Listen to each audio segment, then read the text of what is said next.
esto.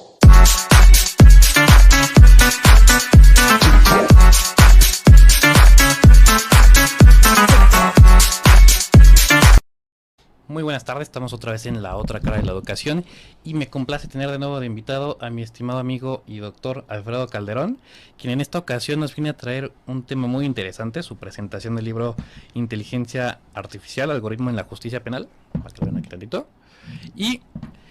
Pero antes me gustaría hablar sobre todo el proceso que has llevado para el día de hoy en tu camino de abogacía, porque yo te conozco desde hace más de 10 años aproximadamente. Entonces, estuviste incluso, estudiaste en la Facultad de Derecho de la UNAM, así como también te fuiste de intercambio, tengo entendido. ¿Cómo te fue en tu intercambio, perdón?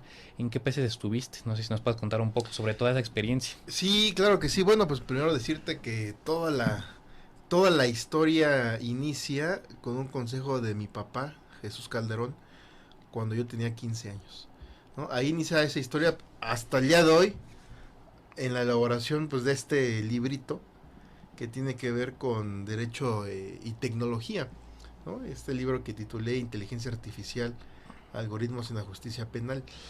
Y recuerdo que cuando yo tenía 15 años, mi papá me ponía de ejemplo al maestro Ricardo Franco Guzmán, que en aquel entonces era funcionario de la Procuraduría General de la República. Y me decía, ¿por qué no estudias para abogado? Y yo en mi ánimo rebelde, pues decidí primero caminar sobre medicina, luego ingresé a la Facultad de Ingeniería aquí en la UNAM, y al final del día terminé estudiando la licenciatura en Derecho, ¿no? Entonces, por no hacerle caso a mi padre en aquellos años, a quien pues en este momento pues le agradezco ese gran consejo que me dio, pues todo el apoyo que siempre me ha dado, y pues ser pues mi eterno consejero, ¿no? Sigue siendo mi eterno consejero en todo tipo de cuestiones que yo he tenido en mi vida. Pero bueno, pues después de ese gran consejo, cuando yo tenía 18 años y estaba yo en la Facultad de Derecho en la Facultad de Ingeniería en la UNAM, en el anexo de Ingeniería, eh, experimenté el ámbito laboral con mi buen amigo Adrián Aspeitia Bedoya, en el tema de la ingeniería civil, y la verdad no me gustó para nada la ingeniería. Las matemáticas me gustaban. Ok. Me gustaba mucho lo que era el álgebra y los números imaginarios, los vectores. Pero al final del día, pues el campo laboral no me agradó mucho. Y entonces recordé en aquellos años del 98 el consejo que mi papá solamente me dio una sola vez y no me volvió a repetir, ¿no? Me ponía de ejemplo el maestro Franco Guzmán y me decía, estudia para abogado como él. Y pues 3 años después lo recordé, se me vino a la mente y fui a buscar al maestro Franco Guzmán a su despacho. ¿No? En aquel entonces apenas iba a hacer yo mi examen de admisión a la Facultad de Derecho de la UNAM. Ya aprobando el examen de admisión, bueno, pues ingresé a la Facultad de Derecho en Ciudad Universitaria y tuve como maestro al doctor Ricardo Franco Guzmán, ¿no? Fue mi maestro en la universidad. Y bueno, pues ahí comienza una larga historia, porque posteriormente pues me acepta como pasante en su despacho, su firma legal. A él le debo todo lo que sé de derecho penal, a él le debo también el saber cómo litigar los asuntos penales, le debo también mis inicios en la academia, ¿no? Bueno, sigue siendo también mi gran ejemplo a seguir, igualmente mi eterno consejero. Ya cuando salgo de la Facultad de Derecho, bueno, pues sigo trabajando con el maestro Franco Guzmán, pero ya como abogado postulante. Y posteriormente, pues viajo a la ciudad de Brisbane, en Australia. Fue mi primer contacto con la justicia penal del common law. impresionante observar juicios muy rápidos, que actualmente ya los tenemos también en nuestro país, un sistema de justicia que se divide, o más bien los participantes de ese sistema de justicia se dividen en dos ramas, los barristers y el solicitor. El barrister es el abogado especialista en litigio oral que puede dirigirse a una corte, mientras que el solicitor no tiene esa posibilidad, ¿no? Entonces, en ese país, bueno, pues tuve esa gran experiencia que hasta el día de hoy comparto con todos mis alumnos, en el INACIPE, en el Centro de Investigaciones del Sistema Acusatorio que fundé. Y al finalizar esa experiencia, ese internship que le llaman en inglés, en la oficina de la Procuradora del Estado de Queensland en Australia y en las Cortes de Justicia Penal, pues regresé a México y el maestro Franco Guzmán pues me recibió en su despacho nuevamente, seguí colaborando con él. Posteriormente viajé a la ciudad de Victoria, Canadá, y ahí pues también pues conocí parte del sistema político en la British Columbia. Eh, Tuve oportunidad también de mejorar mi ciencia política en Londres, Inglaterra. Okay. Entonces, ya cuando pues tuve todo listo, pues ya viajé a Inglaterra. Esto fue gracias también a una beca Chevening del Consejo Británico, que le recomiendo mucho a nuestros escuchas, a los estudiantes que escuchen esta entrevista, porque es una beca maravillosa que financia la colegiatura y la manutención de quien vaya a estudiar a alguna universidad del Reino Unido, de la Gran Bretaña. Y bueno, pues ya en Inglaterra pues tuve también una magnífica experiencia.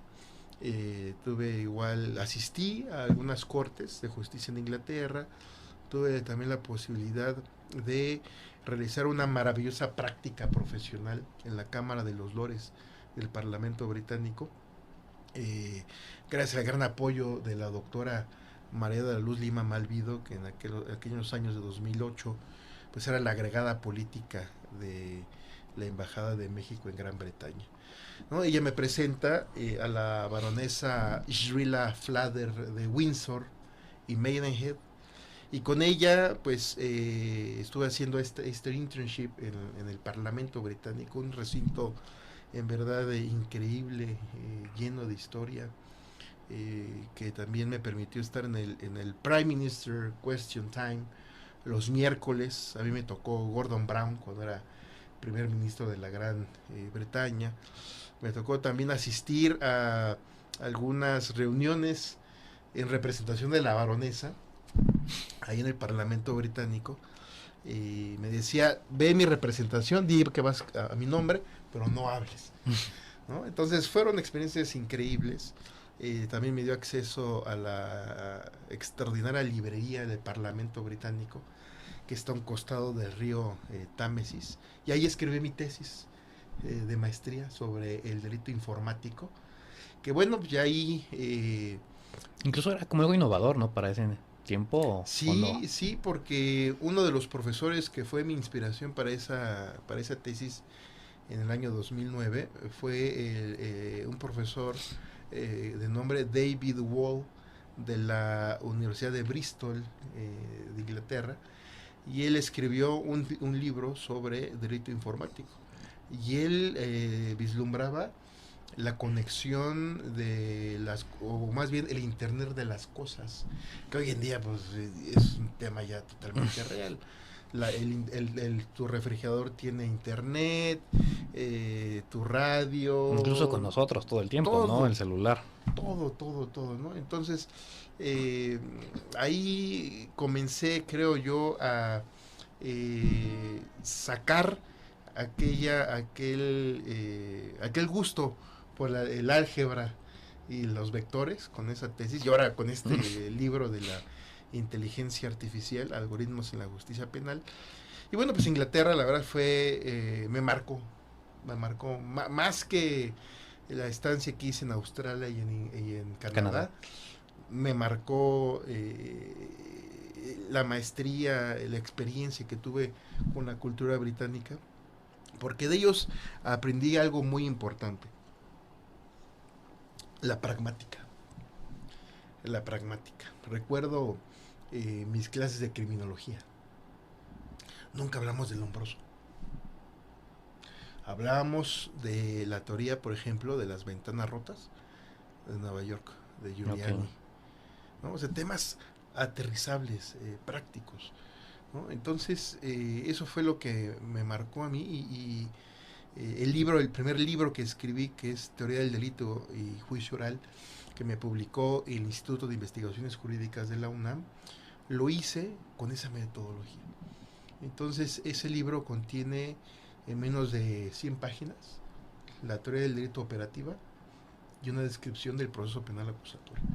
Es decir, algo sustancial, práctico, que se puede leer en menos de una hora para que el lector pueda aplicar esos conocimientos, ¿no? Entonces, esta experiencia en Inglaterra fue maravillosa, ¿no? Yo, si me preguntan, oiga maestro, ¿dónde me recomienda ir a estudiar estudios de posgrado?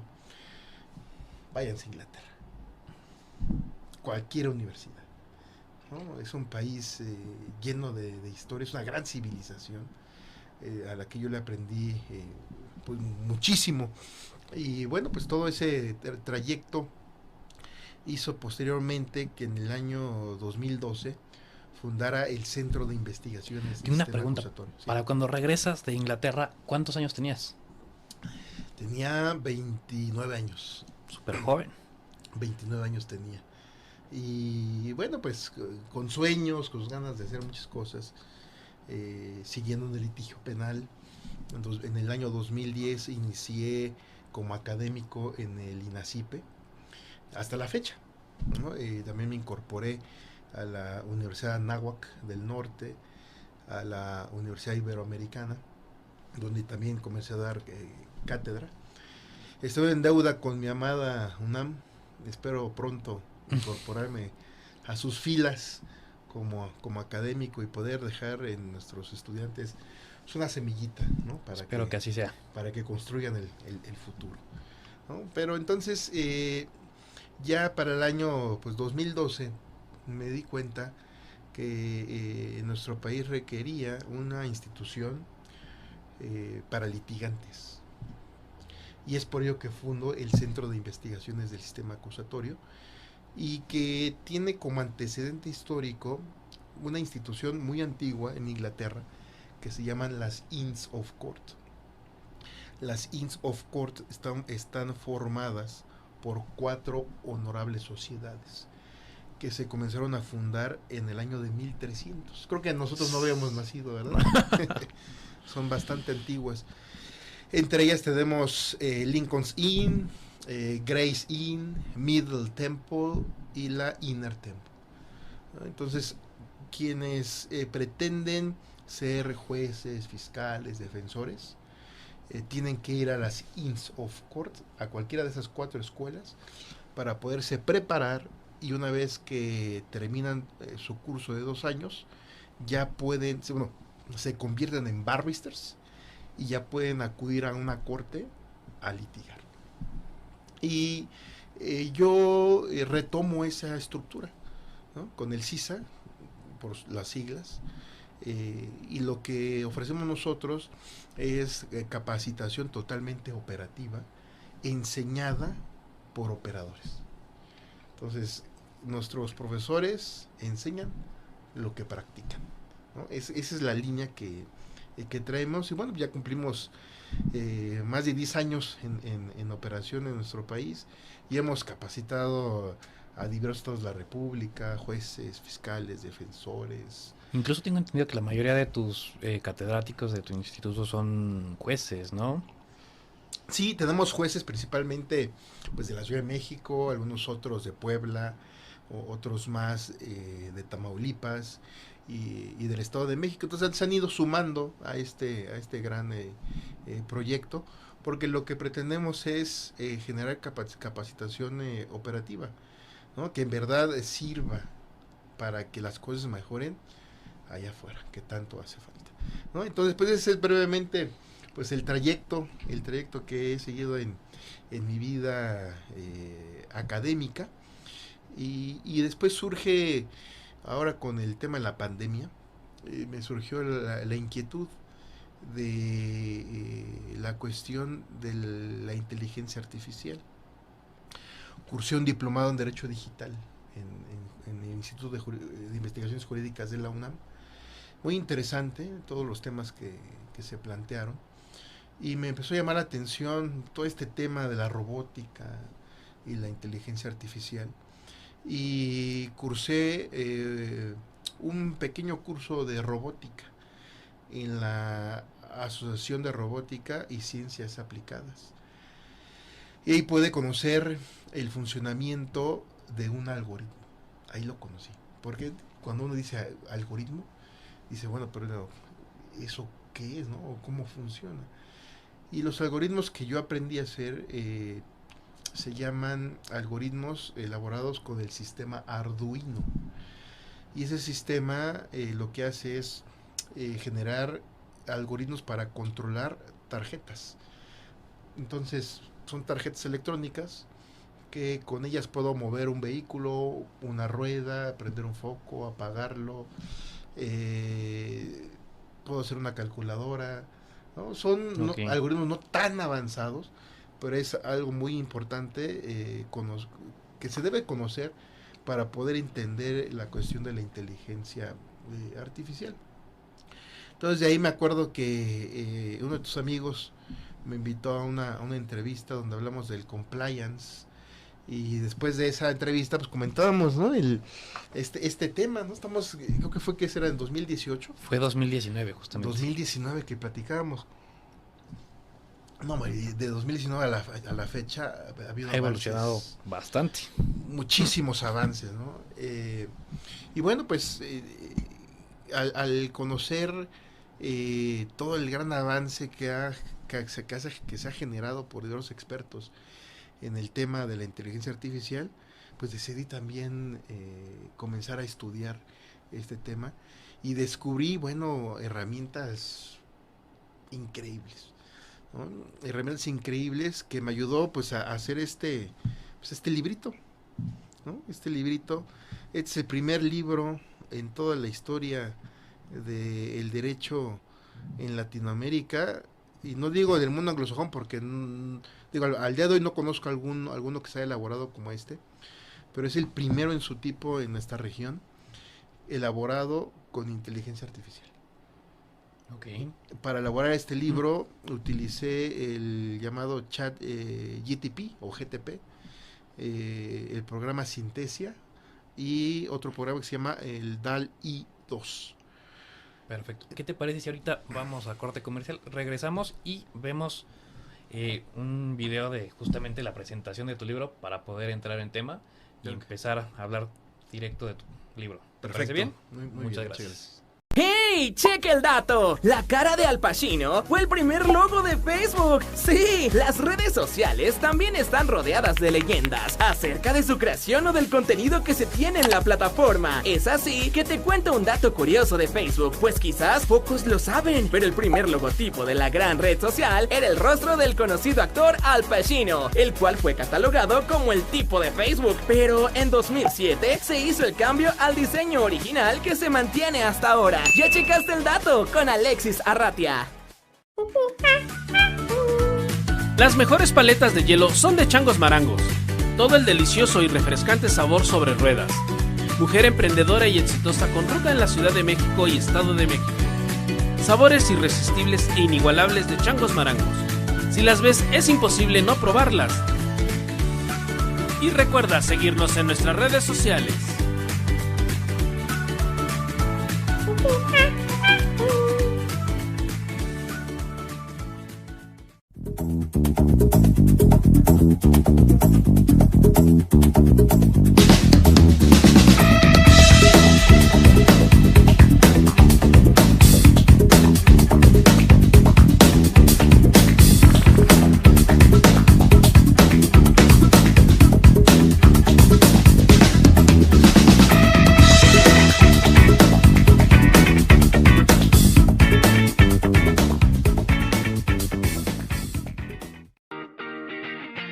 te pierdas de nuestros mejores programas. Te traemos noticias, entretenimiento, salud, belleza, equilibrio emocional y mucho más por Go Radio.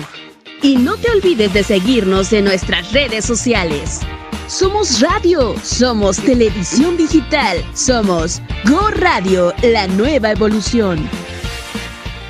Estimado lector, soy Victoria, la inteligencia artificial del Centro de Investigaciones del Sistema Acusatorio CISA. Hoy quiero hablarles sobre el nuevo libro del maestro Alfredo T. Calderón Martínez. Sabemos que la inteligencia artificial está transformando muchos campos, y el derecho no es una excepción. El libro Inteligencia Artificial, Algoritmos en la Justicia Penal, Casos Prácticos es una excelente fuente de información sobre este tema. Este libro proporciona una visión detallada de cómo la inteligencia artificial y los algoritmos se podrán utilizar en la justicia penal. En este libro, encontrará casos prácticos que ilustran la forma en que la inteligencia artificial podrá ayudar en la toma de decisiones judiciales. Por ejemplo, visualizará que los algoritmos pueden ser utilizados para recabar pruebas y ayudar a los jueces a tomar decisiones apegadas a derecho. También se abordan los desafíos y las preocupaciones éticas que plantea el uso de la inteligencia artificial en la justicia penal. Por ejemplo, ¿cómo garantizamos que los algoritmos sean justos y no tengan prejuicios? ¿Cómo podemos asegurarnos de que respeten los derechos fundamentales de las personas? Aunque este es un campo en constante evolución, este libro es una excelente manera de comenzar a comprender su impacto en nuestro sistema de justicia. Por tal motivo te felicito por la adquisición de esta obra inédita. La inteligencia artificial tendrá un impacto significativo en la justicia penal, y es crucial que los abogados comprendan este cambio. El libro Inteligencia Artificial, Algoritmos en la Justicia Penal, Casos Prácticos es una herramienta valiosa para cualquier abogado que quiera estar a la vanguardia de este cambio. Vamos a observar el video y justamente me acabo de acordar de algo que me acaba de pasar hace menos de un mes, o sea, derivado de nuestro último programa que grabé contigo. Fui justamente al cumpleaños de mi compañero que te invitó a su programa de radio. Y en aquella ocasión empezamos a debatir justamente también sobre el tema de inteligencia artificial. Entonces fue todo un tema ahí durante su fiesta que fue como tema central de la conversación. Y justamente uno de los puntos que decían, justamente para incluso empezar a abrir con este tema, era que todavía era muy prematuro hablar sobre el regular la inteligencia artificial por el hecho de que no todos van a tener acceso. Yo a lo que le respondí pues fue, pues mira, Chan, tal vez la gente de escasos recursos no pueda tener acceso a eso, pero justamente las empresas pues lo van a utilizar para su beneficencia, ¿no? O sea, lo van a utilizar para en su día a día en las empresas. ¿Tú cómo ves, mi estimado Alfredo Calderón? Bueno, como pueden apreciar, con este video conocieron ustedes a Victoria, que es la inteligencia artificial del Centro de Investigaciones del Sistema Acusatorio. Si pudieron observar, es un humanoide, ¿no? Pero no es un humano, no es un robot. Es un robot ya con gestos de humano, con voz, ¿no? Y que está haciendo una presentación, ¿no? de la obra. Es decir, no es un humano quien está presentando la obra, es un robot, ¿no? En este ejemplo, este robot no razona, ¿no? Cuando hablamos de inteligencia artificial es que ya razona, ¿no? Ya el algoritmo hace un procedimiento cognitivo como un ser humano. Pero bueno, pues este es nuestro inicio de nuestra inteligencia artificial. Ya considero una Victoria. Esperemos que en un futuro Victoria pueda asesorar a un ciudadano, ya sin mi intervención, sino que de forma automática Victoria pueda dar respuestas al ciudadano que solicita cierta asesoría legal muy básica, porque la intervención humana, creo que vamos a platicar de eso, nunca va a poder ser sobrepasada. Ahora, me preguntabas el tema de la regulación de la inteligencia artificial. No es prematuro. De hecho, se requiere que se regule con rapidez. Tal vez todavía no veamos el gran impacto que está teniendo esta tecnología en los seres humanos, pero si nos ponemos a pensar, hay una reflexión muy interesante de Elon Musk en relación con el superhumano. En su reflexión él refiere que nosotros como seres humanos somos superhumanos. Y te preguntarás, pero ¿cómo es eso, no? ¿Por qué? Hay un término que de hecho este libro a la parte final trae un glosario, ¿no? De temas, de conceptos pues básicos, ¿no? Que a lo mejor cierto lector no familiarizado con el tema de la informática se le puede hacer algo no comprensible, pero aquí ponemos un glosario muy muy básico y entendible para poder encontrar ciertas respuestas de vocabulario que vienen en los casos del libro. Pero si nos vamos al concepto de cyborg, dice aquí ser que combina elementos biológicos y artificiales como humanos con implantes tecnológicos. Yo te preguntaría, Ahmed, ¿tú consideras que tienes algún implante tecnológico?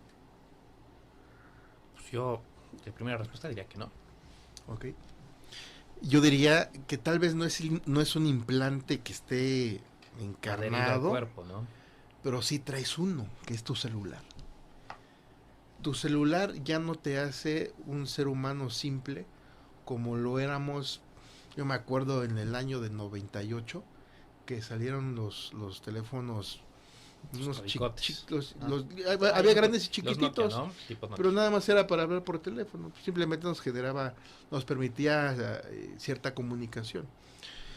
Pero a partir del año 2010, que comenzaron a hacer los llamados teléfonos inteligentes, ese aditamento ya nos hace a nosotros cyborgs. ¿Por qué? Porque tú con tu teléfono celular puedes tener acceso a información ilimitada que puedes encontrar en la internet. Ejemplo, la aplicación Waze. ¿Quieres llegar a Cuernavaca y no sabes el camino? Le pones ahí a tu aplicación y ese dispositivo te lleva, es una extensión de ti.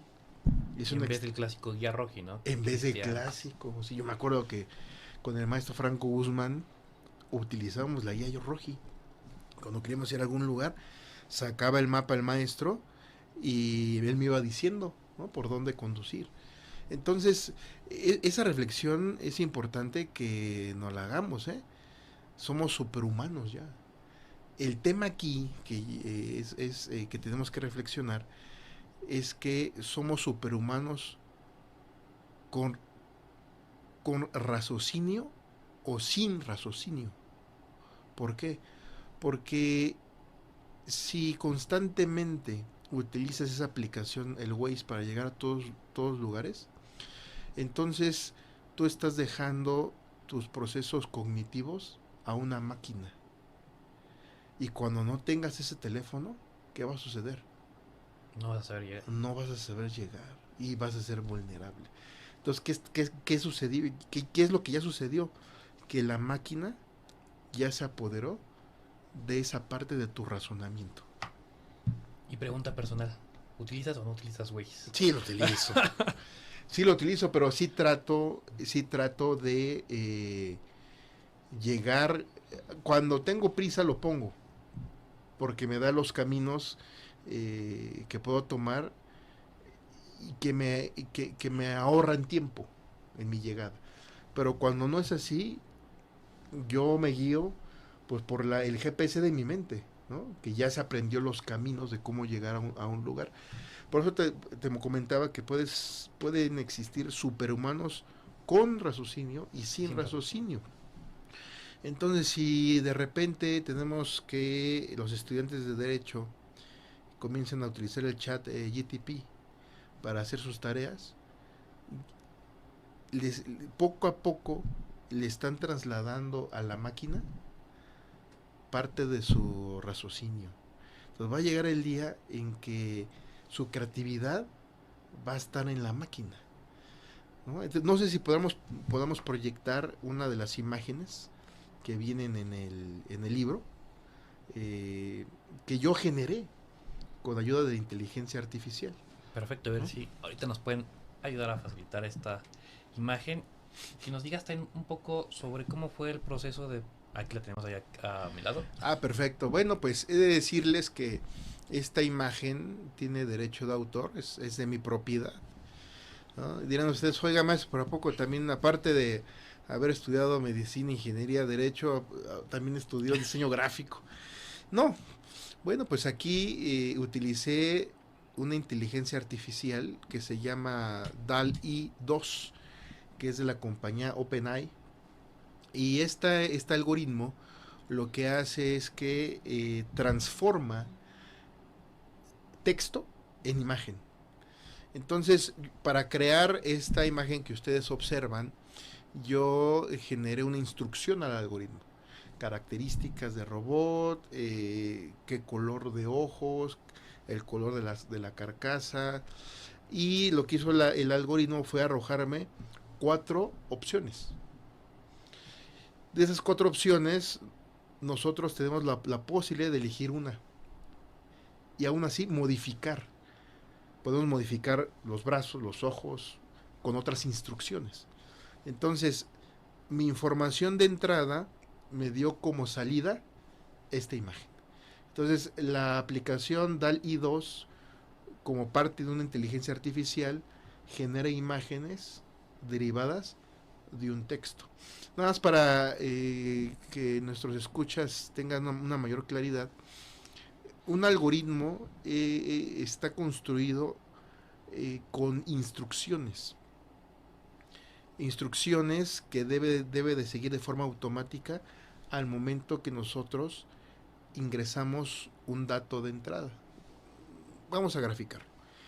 Imaginemos una caja de cartón. Le hacemos un orificio al lado izquierdo y un orificio al lado derecho. Por el lado izquierdo vamos a meter el texto. Elabórame un robot con ojos rojos, color blanco, que tenga características de humanoide, que tenga brazos y piernas. Esa información se la voy a meter a la caja donde está el algoritmo. Entonces el algoritmo va a tomar toda esa información y con la inteligencia artificial que maneja, que consiste en transformar texto en imagen, me dio esta imagen que están ahorita ustedes viendo en su pantalla. Más o menos como también todo lo de la reflexión, ¿no? O sea, entra la luz y salen todos los colores. Entran las instrucciones y sale toda la imagen. Así es. Nada más que, por ejemplo, aquí, pues, yo no estoy dejando que esta inteligencia artificial se apodere de mi raciocinio, sino al contrario, yo estoy utilizando la inteligencia artificial para dar forma a mis ideas. El Waze no da forma a mis ideas. El Waze me secuestra el GPS de mi propia mente y se lo apodera a la máquina. Y en el transcurso del tiempo yo ya no voy a saber cómo llegar a ciertos lugares si no tengo la máquina, el robot, el celular. Por eso comentaba que nosotros ya no somos simples seres humanos, somos seres superhumanos, como diría Elon Musk, con un dispositivo electrónico que es una extensión de nosotros mismos, ¿no? Es un dispositivo que nos ayuda también a conectarnos por medio del WhatsApp con una persona que está en China. ¿Le podemos escribir ahorita? Bueno, hace algunos años tuve un caso que me consultaron de un cliente en China, que requieren de un abogado en China. Y bueno, pues en la maestría pues tuve compañeros de muchas partes del mundo, de entre ellos varios amigos chinos. Y entonces a Johnny, que es mi amigo, él vive en Hong Kong, le dijo, oye, necesito un abogado en China, en una provincia de China, por WhatsApp, ¿no? Y me dijo, llámale a tal abogada. Pero la comunicación fue por WhatsApp. Eso no lo podíamos lograr antes. Hace 30, 40 años. No lo podíamos lograr. Entonces, sí es importante hacer esa reflexión en el sentido de que las computadoras, o más bien, no podemos vivir sin una computadora, que sería el celular, ¿no? El celular inteligente, por eso lo llaman celular inteligente, ¿no? Pero insisto, la regulación y las reflexiones se deben de dar ya. No no en 5 años, no, y es ya, porque las nuevas generaciones van a venir ya trabajando con todas estas herramientas, ¿no? Entonces es importante hacer reflexión de ese superhumano con raciocinio y sin raciocinio. Entonces lo que requerimos en el mundo son seres humanos con raciocinio que utilicen la inteligencia artificial para beneficiar a la humanidad.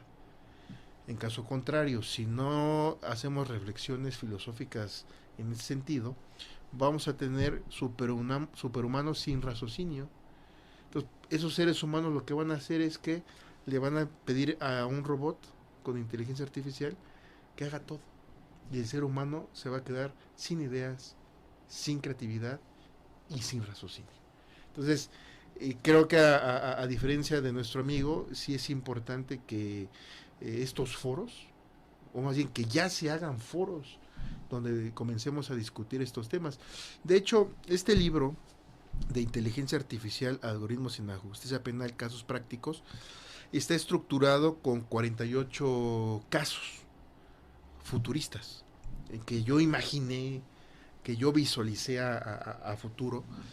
Y lo que pretende este libro es iniciar el debate serio sobre la inteligencia artificial, ¿no? Que el lector eche a volar su mente, ¿no? Que se quite paradigmas, que rompa, que crea, que el lector pueda crear nuevos paradigmas para poder pensar en la evolución de este tema de la inteligencia artificial.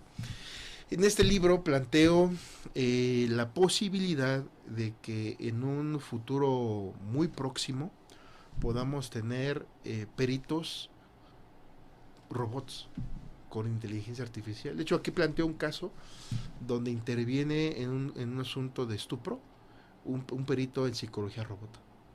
Entonces ya no es un humano, sino un algoritmo que va a analizar si una víctima tiene daño psicológico en virtud de un delito sexual, por ejemplo, ¿no? Planteo también la posibilidad de tener un sistema de justicia totalmente automatizado donde ya no participen humanos, sino que tengamos jueces robots, fiscales robots y defensores robots, donde ya el humano lo único que va a hacer es generar los algoritmos para que las máquinas procuren y administren la justicia, ¿no? Tal vez suene un poco viajado, o tal vez me digan, oiga maestro, yo como lo veo, se comió. Podría ser amenazante, ¿no? Incluso para algunos abogados.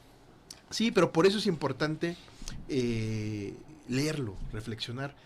De hecho, en la promoción que iniciamos el día de ayer de este libro en redes sociales, un comentario de un compañero decía, bueno, nos ponía, qué bueno que los robots van a sustituir a los jueces.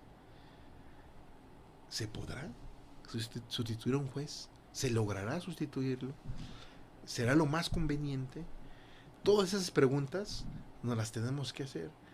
Diríamos, a lo mejor, tal vez en delitos como son los financieros, a lo mejor sí sería muy prudente e interesante que un juez robot determinara si hay, por ejemplo, fraude o no. Pero en un delito sexual, está más difícil. Diríamos, ¿será mejor un juez humano o un robótico con inteligencia artificial? ¿No? Entonces, esa clase de temas son los que planteo. También hablo sobre lo que se conoce como el algoritmo discriminatorio o algoritmos sesgados, donde los algoritmos son programados para juzgar a las personas dependiendo de su color de piel o de su origen étnico. Eso puede pasar. Incluso por las cuestiones genéticas, ¿no? O sea, en alguna ocasión había leído un cuento en el cual se iba a mejorar como la especie humana, en el cual iban a empezar a discriminar a cierta genética, ¿no? Que tuviera como ciertos defectos en su ADN. Eso se puede meter en un algoritmo que administre justicia. Es decir, todo lo que el ser humano quiera hacer, lo va a realizar con esta extraordinaria tecnología. De hecho, en el anterior programa en el que estuve contigo, comentaba que es posible que en un futuro cercano la inteligencia artificial nos ayude a encontrar una cura contra los grandes males como el cáncer.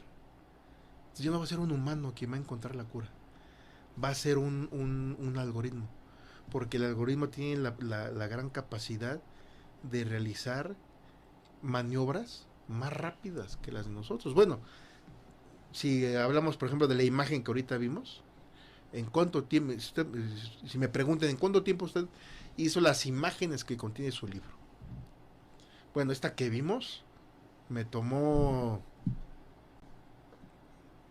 10 minutos en lo que metía, bueno, vamos a ponerle media hora, porque lo que pensaba yo, que no me gustaba, metí otra entrada, pero si tomamos en cuenta ya teniendo la entrada que yo quería, más el resultado de la imagen, más la modificación que yo hice después con la misma inteligencia artificial, estaríamos hablando de unos 15 a 20 minutos, ¿no?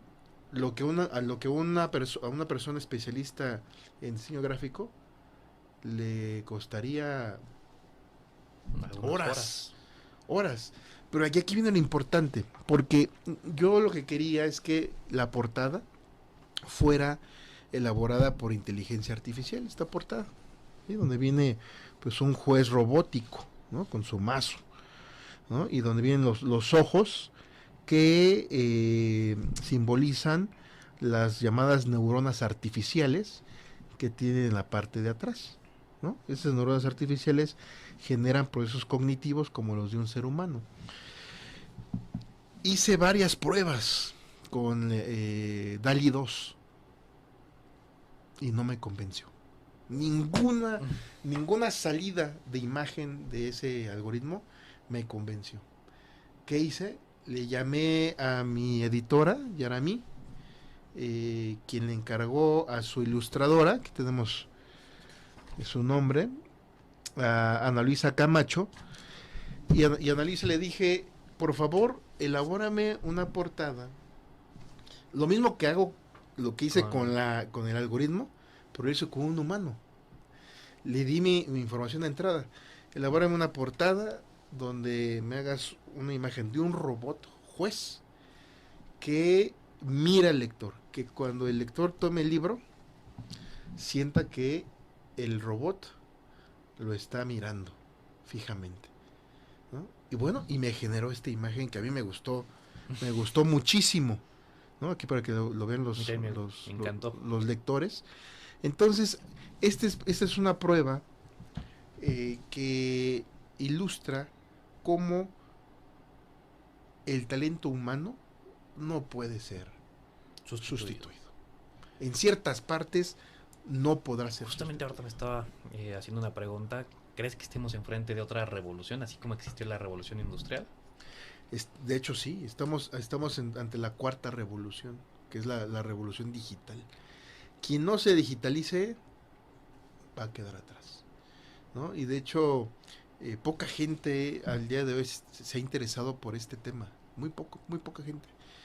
Hay colegas nuestros que nunca han escuchado del chat de GTP, nunca, ¿no? Entonces, cuando uno les estuve en agosto en la Escuela Judicial del Estado de México, dando un curso a jueces, fiscales, defensores, asesores jurídicos, y les platicaba de este libro que estaba próximo a salir y del útil que es el chat de GTP para algunas tareas básicas, ¿no? No lo conocían. Estamos hablando de, calculando de los alumnos que tuve, habré tenido unos 70, 80 alumnos. De 80 personas no conocían por ahí uno que otro me decía, sí, lo he escuchado. Pero pues ¿no? hasta ahí, ¿no? O uno que sí ha probado cómo funciona y demás, pero uno, ¿no? Entonces sí es importante que nuestros colegas y la gente en general, porque este es un libro no nada más para abogados, es un libro también para el público en general. Y yo creo que abarcando temas, o sea, áreas en específico, una cuestión de comunicaciones también, ¿no? Justamente por toda esta revolución, o sea, yo creo que y espero que sea inicio y antecedente de muchas tesis para futuros, bueno, para alumnos que nos vayan vislumbrando lo que se viene, ¿no? A futuro en diferentes áreas de cada carrera. Sí, y de hecho, digo, si tú me preguntas el día de hoy, este tema, bueno, aquí planteo otro caso más sobre un peritaje en recuerdos humanos, ¿no? O sea, proyecto que en el futuro va a haber un peritaje en recuerdos humanos.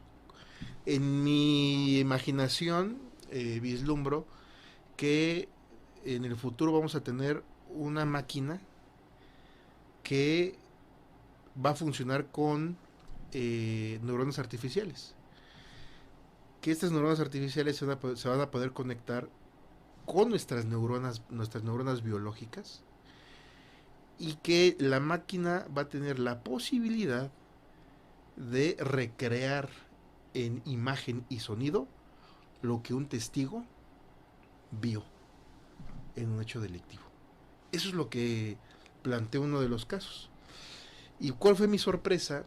Que cuando este libro estaba en imprenta, fue hace como 2 semanas o 3, 2 semanas, escucho en el noticiero que la empresa Neuralink acaba de generar chips que se implantan en el cerebro y que al parecer puede traducir las corrientes eléctricas del cerebro en palabras. Es decir, aparentemente ese algoritmo, esa inteligencia artificial, puede traducir los pensamientos del humano en palabras, en una pantalla, sin que tú hables. Entonces es una cosa maravillosa. Entonces este peritaje que te cuento, de peritaje en recuerdos humanos para un caso penal, yo creo que estamos muy va cerca. A ser y viéndolo desde otro lado, tengo un leve recuerdo de que existe una película en la cual justamente lo que la gente compraba eran recuerdos de otras personas, ¿no? Justamente por esa vivencia y esa experiencia que se tuvo en ese momento. Entonces, chance, en vez de nosotros ir de vacaciones a algún lugar, comprar esos recuerdos, ¿no? De alguien que hubiera estado en ese lugar y la experiencia que se tuvo en ese momento. Sí, esos son predicciones futuristas que yo estoy seguro que se va a lograr. Si también ya esta empresa Neuralink ha logrado que un chimpancé juegue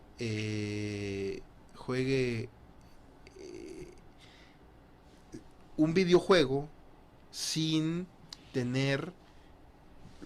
manipular controles, simplemente con sus propios pensamientos hace mover al muñeco con el que está jugando, ¿no? También, bueno, esto lo vi la semana pasada, que igual ya esta misma empresa generó chips que ayudó a una persona a volver a caminar, ¿no? Conectados a su cerebro y a su médula espinal, ¿no? A través de impulsos eléctricos.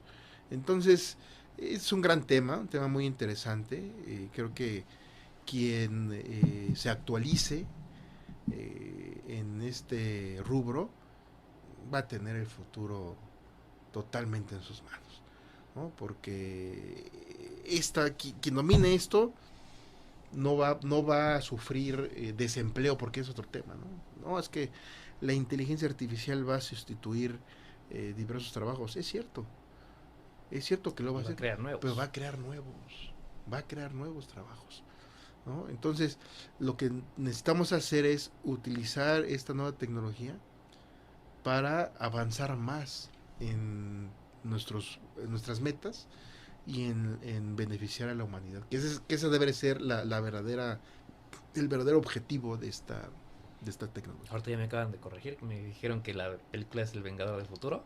Y también, no sé cómo veas tú la cuestión de que lleguemos a una similitud a Ready Player One, esa cuestión de inteligencia artificial en el cual pues veamos otro mundo, ¿no? Y podamos interactuar de otra manera sin estar en este mundo físico. ¿Cómo lo ves tú? También es posible, ya tenemos el llamado metaverso, ¿no? Ya inició. ya inició, ya la gente hasta puede invertir en el metaverso, entonces sí va a ser posible. Obviamente dependerá mucho de los gustos de cada una de las personas, ¿no? Pero sí vamos a llegar a ese nivel también, ¿no? Donde en interactuar en un mundo totalmente virtual, donde también hay comercio, ¿no? Pero obviamente pues hay que conocerlo, hay que saber cómo se regula también. Comprenderlo también. Sí, ¿no? y saber los temas legales, porque tal vez quienes nos escuchan se preguntarán, bueno, y toda la información de salida que se genera con la inteligencia artificial, ¿a quién le pertenece? ¿Le pertenece a ChatGPT? ¿Le pertenece a DALL-E 2? ¿O le pertenece a Synthesia?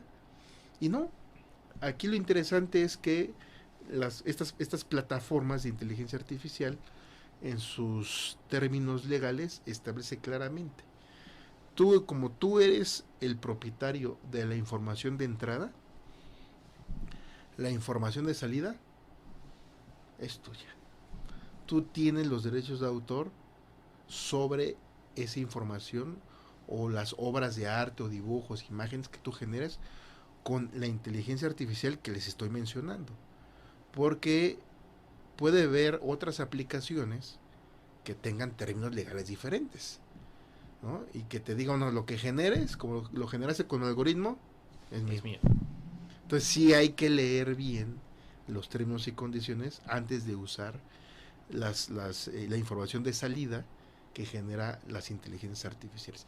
En este caso, ChatGPT, Synthesia y DALL-E 2 me permiten conservar los derechos de autor de todo lo que yo genere, lo que está contenido en este libro, ¿no? En este libro está ilustrado, las ilustraciones son mías, obviamente con la ayuda de la inteligencia artificial. Y esa es otra parte importante, ¿no? No es ético adjudicarse obras sin mencionar, o más bien, si una persona genera obras con ayuda de la inteligencia artificial, no es ético decir que esta persona la generó solo. Hay que referir que se utilizaron herramientas de inteligencia artificial para su elaboración. Una pregunta, ¿algún cuento favorito que tengas o todos? Bueno, de todos estos casos prácticos que nos mencionas. Híjole, pues es que todos son muy buenos, la verdad es que... Yo digo que podríamos leer uno para que la audiencia se dé un poquito idea de cómo va a tratar el libro y se animen a comprar. Claro que sí, a ver, vamos a ver cuál podría ser. Vamos a leer el peritaje en recuerdos humanos, ¿no? que ya comentaba, para darle una continuidad a la idea que estábamos comentando, ¿no? Dice, peritaje en recuerdos humanos, caso número 26. En un futurista sistema de justicia se investigaba un caso de homicidio que había desconcertado a las autoridades. El principal acusado, Lucas Martínez, negaba rotundamente su participación en el crimen, pero no había pruebas físicas suficientes para respaldar su afirmación. La defensa, en busca de nuevas formas de obtener pruebas y esclarecer la verdad, decidió recurrir a una tecnología innovadora, al peritaje en recuerdos humanos. Este método revolucionario permitía extraer y almacenar los recuerdos de un testigo directamente de su mente. Un equipo de científicos y expertos en neurología, encabezado por la brillante doctora Valeria Sánchez, fue asignado para llevar a cabo el peritaje. Utilizando un dispositivo especial, conectaron las neuronas artificiales con las neuronas biológicas de Lucas, estableciendo una conexión que permitía el intercambio de información. El proceso comenzó con la extracción de los recuerdos relacionados con el momento en que se cometió el delito. Los impulsos eléctricos y las señales cerebrales de Lucas fueron registrados y transferidos a un disco duro, donde se almacenaron como información digital. Una vez completada la extracción, los recuerdos se reconstruyeron en una secuencia visual en 3D. En la audiencia de juicio, frente a los jueces de juicio oral y las partes involucradas, se proyectaron los recuerdos de Lucas en una pantalla gigante.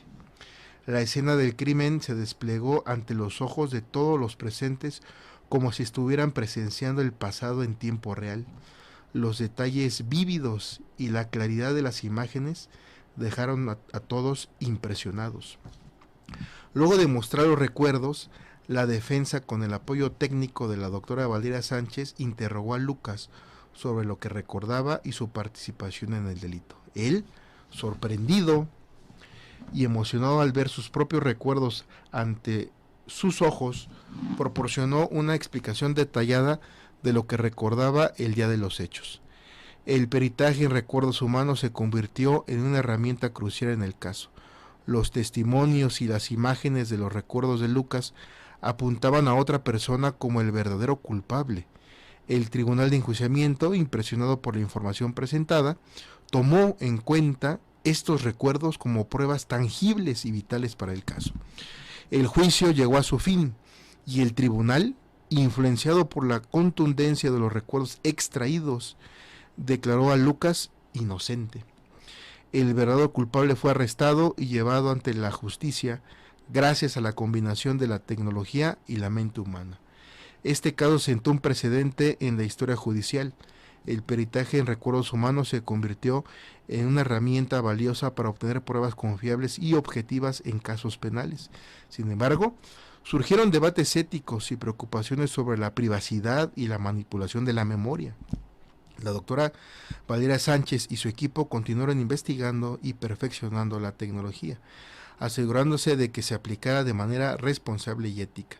Se establecieron regulaciones estrictas para el uso de esta tecnología en los tribunales, garantizando que los derechos y la privacidad de los individuos fueran respetados. En el futuro, el peritaje en recuerdos humanos se convirtió en una herramienta común en la justicia penal, pero siempre se mantuvo un equilibrio delicado entre la búsqueda de la verdad y la protección de los derechos individuales. La tecnología en manos expertas y éticas seguía siendo una aliada importante para la justicia, permitiendo un acceso más claro y directo a los recuerdos humanos. ¿Qué te pareció, mi Totalmente estimado impactante, o sea, mientras lo estabas, o sea, me gusta que hasta eso son como casos prácticos pequeños, Así es. muy fáciles de entender, pero ¿qué te parece si nos vamos a un corte comercial y regresando reflexiono un poco más sobre este cuento? Claro que sí, con todo gusto. Gracias.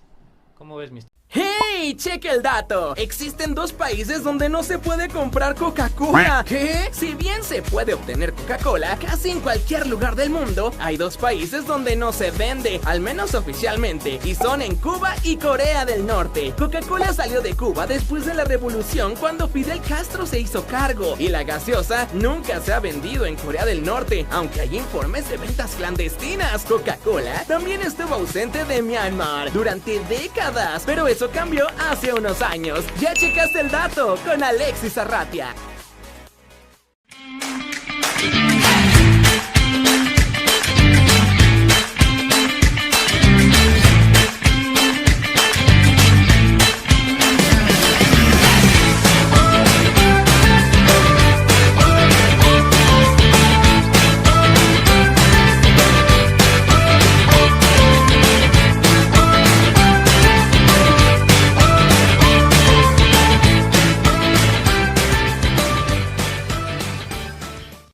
Un análisis crítico de la mejor herramienta que tenemos, la educación, la otra cara de la educación, con el maestro José Antonio Holguín y el licenciado Víctor Íñigo, todos los jueves de 2 a 4 de la tarde. Somos radio, somos televisión digital, somos Go Radio, la nueva evolución.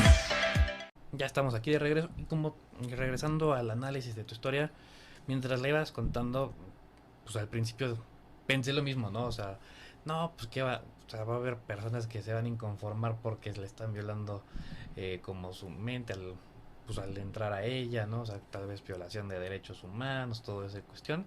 Pero la verdad es que lo manejaste muy bien, o sea, yo ya me estaba adelantando y me lo aclaraste en el mismo cuento. Me dejaste con la boca abierta y también la cuestión de los casos prácticos y lo que nos comentas de Neuralink, cada vez se ve más cerca. Cada vez. Sí, así es. O sea, yo creo que obviamente en los primeros lugares donde vamos a ver toda esta tecnología, pues va a ser tipo Estados Unidos, pero yo creo que con algunos esfuerzos de nuestros juzgadores y de nuestro poder judicial en general y algunos incluso legisladores, se va a poder llegar más adelante a toda esta cuestión práctica que, como dices, no se trata de sustituir al humano, sino es un complemento y el poder colaborar conjuntamente. Para potenciar al humano. O sea, es que esa es la visión, ¿no? La inteligencia artificial debe potenciar a la humanidad, no al revés. No se debe de potenciar a la inteligencia artificial y disminuir el raciocinio del ser humano. Por eso es importante, como comentábamos, hacer esta distinción, ¿no? Y justamente yo creo que es una línea muy delgada, ¿no? En qué momento empieza a predominar el raciocinio humano y el de la inteligencia artificial. Es algo que hay que tener mucho cuidado y saber. Yo creo que incluso es como la cuestión ética, ¿no? En cuestiones, en qué momento se rompe toda la cuestión ética también. Sí, porque si se generan obras de arte, por ejemplo. O sea, yo no soy pintor, pero yo pude haber ilustrado más este libro, pero decidí nada más ingresarle 10 imágenes. Pero pude haber generado 20 o 30 imágenes. Pero siempre y cuando yo reconozca que las elaboré con la inteligencia artificial, es ético. Mi área profesional no es el diseño gráfico o generar imágenes. Entonces, por ejemplo, en esta parte, yo no le estoy dando mi raciocinio a la máquina. Es un complemento, ¿no? Justamente de tu obra. Así es. Estoy potenciando mis ideas.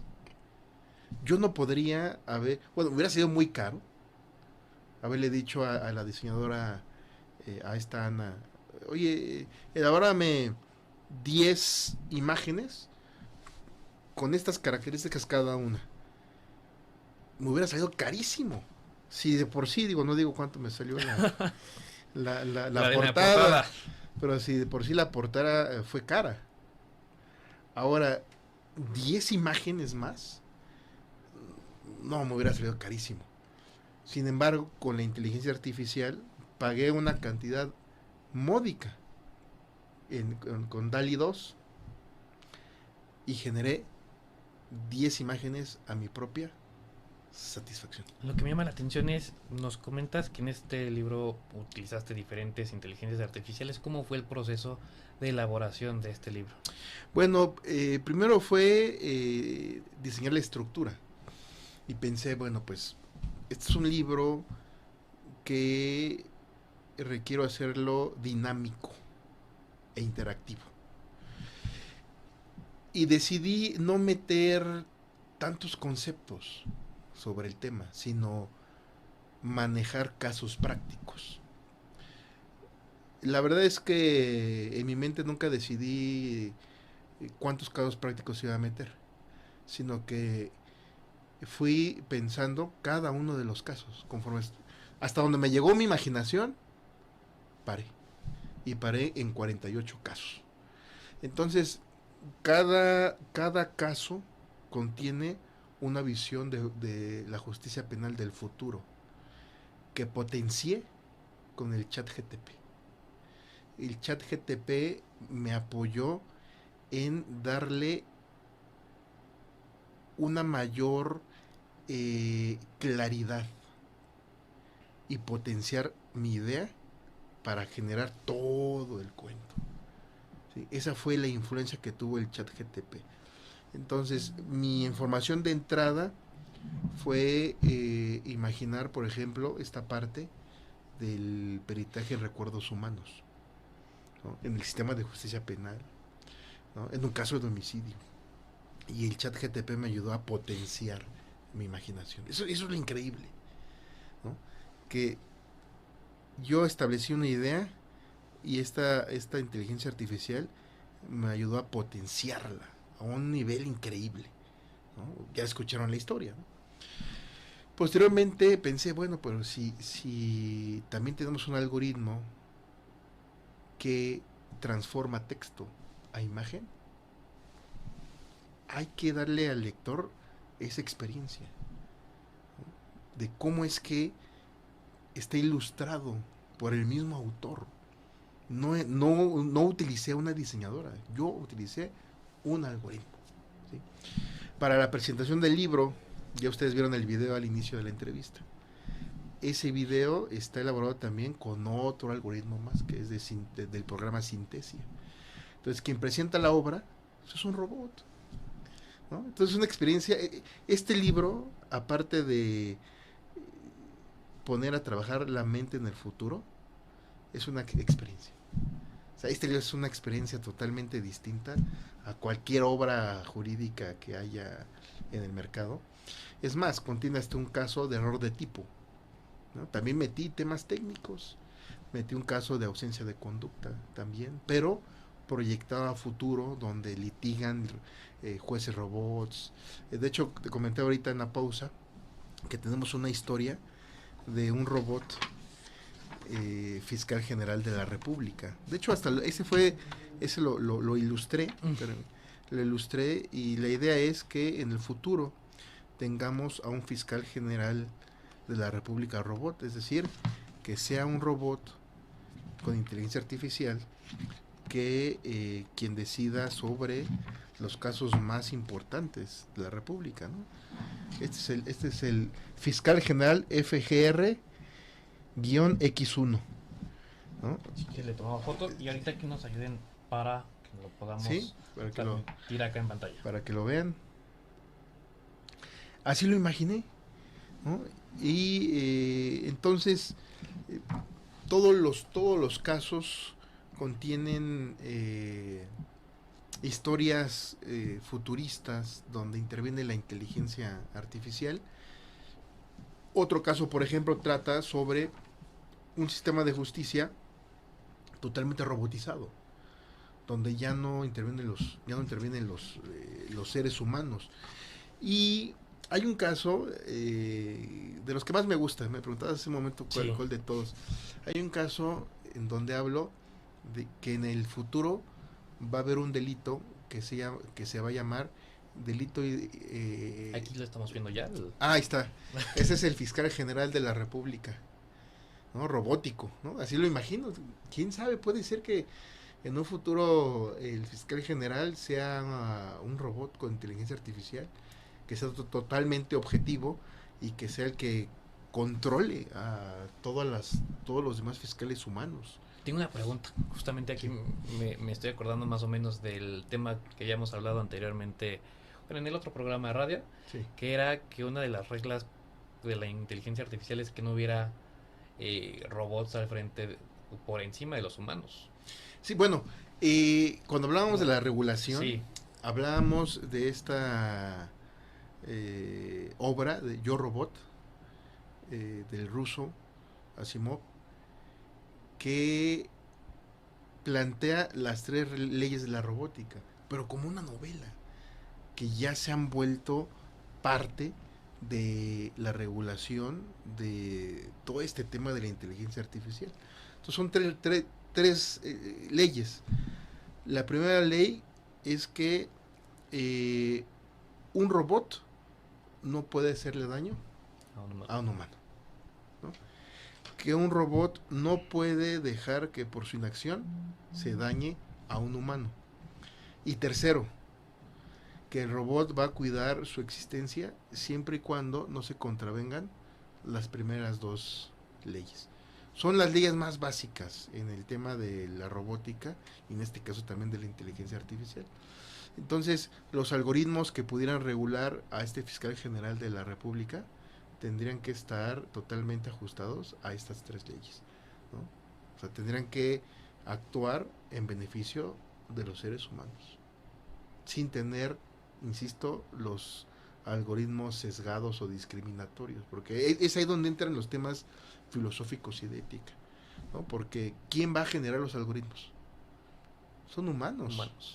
Entonces esos humanos tienen que estar dotados de total objetividad al momento de meter las instrucciones en cada uno de los algoritmos que va a controlar este robot. Y ahorita recordando también esta semana, Google desarrolló 2 robots con inteligencia artificial que juegan fútbol, autónomos. Se caen, se levantan. Es decir, esto va a pasos en verdad agigantados. Y insisto, si no nos actualizamos, si no ponemos nuestra mente a volar, nos vamos a quedar obsoletos. Entonces, aquellos abogados que se actualicen y que utilicen esta herramienta, esta tecnología, para potenciar su profesión, serán los dueños del futuro. Pues perfecto, ¿qué te parece si nos vamos a tu mensaje de bienvenida al libro también? Sí, bueno, he de decirles que obviamente este libro contiene tanto inteligencia humana como inteligencia artificial, ¿no? Entonces, al inicio de la entrevista vimos el video introductorio de Victoria, nuestra inteligencia artificial, un robot que habla un poquito del libro. Pero vamos a escuchar mi mensaje. Voy a interrumpir tanto antes de entrar, sí, porque si no se me va a ir la idea. Que justamente me agrada este libro porque si lo vemos bien, o sea, eso es como una combinación de lo anterior, o sea, todos hemos estado acostumbrados a libros físicos, pero también entramos aquí y vemos los diferentes códigos QR para interactuar, o sea, te mueve de un lado para otro, ¿no? De que lo estás leyendo, de repente sacas el celular para escanear, lo ves el celular, obviamente, regresas al libro. Así es. Entonces se me hace un libro interactivo. Totalmente interactivo, totalmente. De hecho, aparte de este mensaje que vieron, contiene un código QR que lo remite al canal de YouTube del Centro de Investigaciones del Sistema Acusatorio, donde van a encontrar, por así decirlo, una biblioteca de videos con conocimiento jurídico. Van a encontrar conferencias por especialistas, jueces, fiscales, defensores, ¿no? Que hablan de temas muy, muy prácticos y que le puede servir a cualquier litigante o estudiante para resolver ciertas dudas sobre temas específicos y hasta para innovar. Ejemplo, la última conferencia que tuvimos fue de una perito que nos habló sobre el peritaje en riesgos para las medidas cautelares. Y ella nos decía que generalmente se les deja a las UMECAS que hagan ese análisis de riesgo para determinar qué medida cautelar se le deben poner al imputado. Y ese mismo peritaje lo puede hacer alguien de forma privada. Entonces, por ejemplo, si alguien escucha eso y tiene un caso, le enciende los ojos. Totalmente de acuerdo. Entonces, este libro, aparte de vislumbrar el futuro de la justicia penal con la inteligencia artificial, tiene una puerta digital a conocimiento, que lo maravilloso es que es totalmente gratuito, ¿no? Entonces, es un libro dinámico, didáctico, que los transporta también a tener acceso de forma gratuita a un mayor conocimiento. Perfecto, entonces, ¿qué te parece si bien vamos a un corte comercial y regresando empezamos con el video? Perfecto. Muchas gracias. ¡Hey! ¡Cheque el dato! La cara de Al Pacino fue el primer logo de Facebook. Sí, las redes sociales también están rodeadas de leyendas acerca de su creación o del contenido que se tiene en la plataforma. Es así que te cuento un dato curioso de Facebook, pues quizás pocos lo saben, pero el primer logotipo de la gran red social era el rostro del conocido actor Al Pacino, el cual fue catalogado como el tipo de Facebook, pero en 2007 se hizo el cambio al diseño original que se mantiene hasta ahora. ¿Ya checaste el dato? Con Alexis Arratia.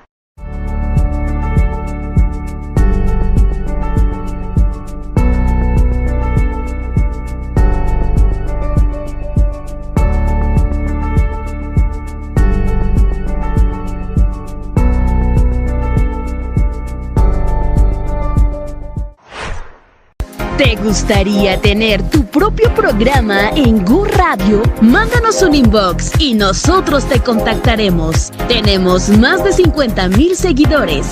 Comunícate con nosotros y sé parte de nuestra familia. Somos radio, somos televisión digital, somos Go Radio, la nueva evolución. Estimado colega, te saluda con entusiasmo el maestro Alfredo Calderón. Te doy la más cordial bienvenida a una experiencia totalmente nueva en el mundo de la literatura jurídica. En tus manos tienes una obra inédita que fue elaborada tanto con inteligencia artificial como con inteligencia humana. La idea de esta obra es proyectarnos hacia el futuro y poder iniciar el debate serio sobre la influencia que tendrá en años venideros la inteligencia artificial en nuestro sistema de justicia. Te invito a estar en contacto, sígueme en mis redes sociales, me encuentras como Alfredo T. Calderón, y ahí podremos continuar con el debate de este gran tema. Te deseo gran éxito en tu carrera profesional y te agradezco haber adquirido esta obra inédita. Hasta la próxima. Pues ya lo vimos, un buen mensaje de bienvenida, dando una buena introducción a un excelente libro, y espero que todos los oyentes y los que nos vean por Facebook pues se animen a poder adquirir este libro. No sé si tengas algunas últimas reflexiones y después procedemos a cómo pueden adquirir este libro. Sí, claro que sí. Bueno, pues yo diría nada más que es importante estar en constante actualización, sobre todo sobre este tema que va evolucionando de forma muy, muy rápida. Y este libro en verdad les va a ayudar a conocer un poco más sobre el tema y a echar a volar su mente, su imaginación, ¿no? Y a despertar ciertas preguntas como las que comentábamos, ¿no? En ciertos delitos requeriremos jueces robóticos o jueces humanos. Para erradicar el tema de la corrupción requeriremos defensores robóticos y fiscales robóticos. Requeriremos peritos también que funcionen con algoritmos. Requeriremos el reconocimiento facial en todas las zonas públicas. Es decir, hay muchas preguntas, ¿no? Que tienen diversas respuestas dependiendo al posicionamiento de cada persona en particular, ¿no? Entonces, este tema es súper amplio, obviamente es un tema transversal que toca muchísimas disciplinas, pero yo los invitaría a conocer el tema, a leer sobre el mismo y a esperar una obra siguiente que voy a elaborar, pero ya un poquito más teórica, en el sentido de explicarle al lector qué es y cómo funciona, ¿sí? Este libro prácticamente contiene historias, casos prácticos que se pueden dar en el futuro para despertar el interés y reflexionar sobre lo que podía acontecer en el futuro, si podía haber violación o no de los derechos humanos, ¿no? Entonces voy a elaborar otro más en el sentido de que el lector pueda entender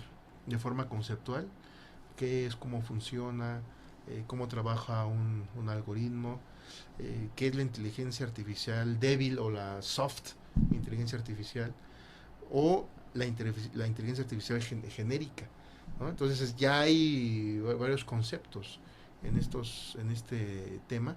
Entonces yo les invitaría a adquirir esta obra, a leerla, a tener esa nueva experiencia de tener en la mano un libro totalmente dinámico e interactivo, que al día de hoy es el único en nuestro país y en Latinoamérica en el área del derecho.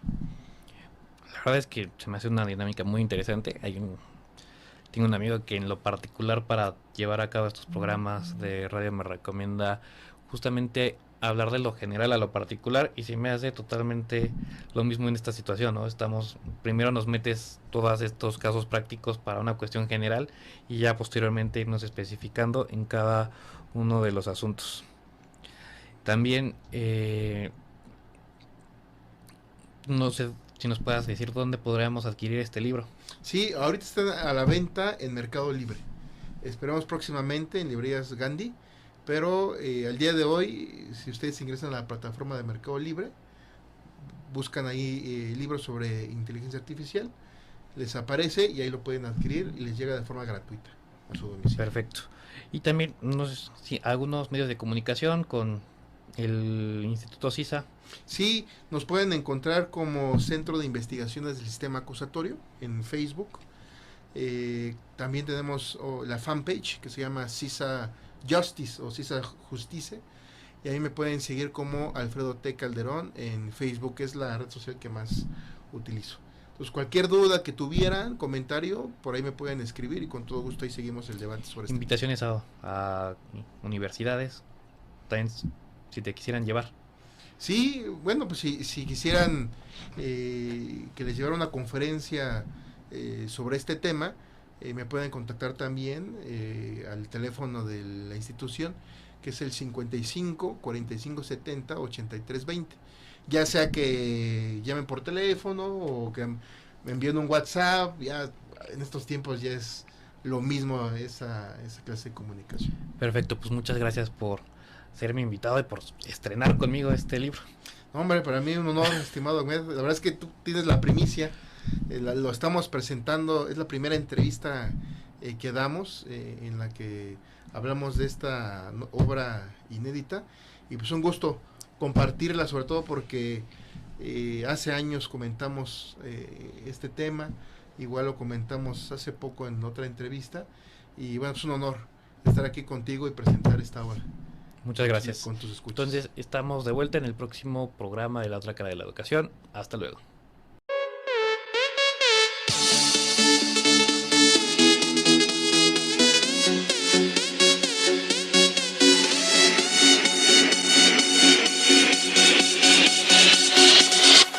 Go Radio, la evolución para tus sentidos.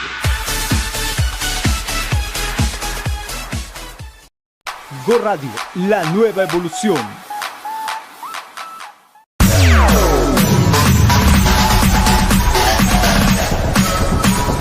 TikTok, don't stop.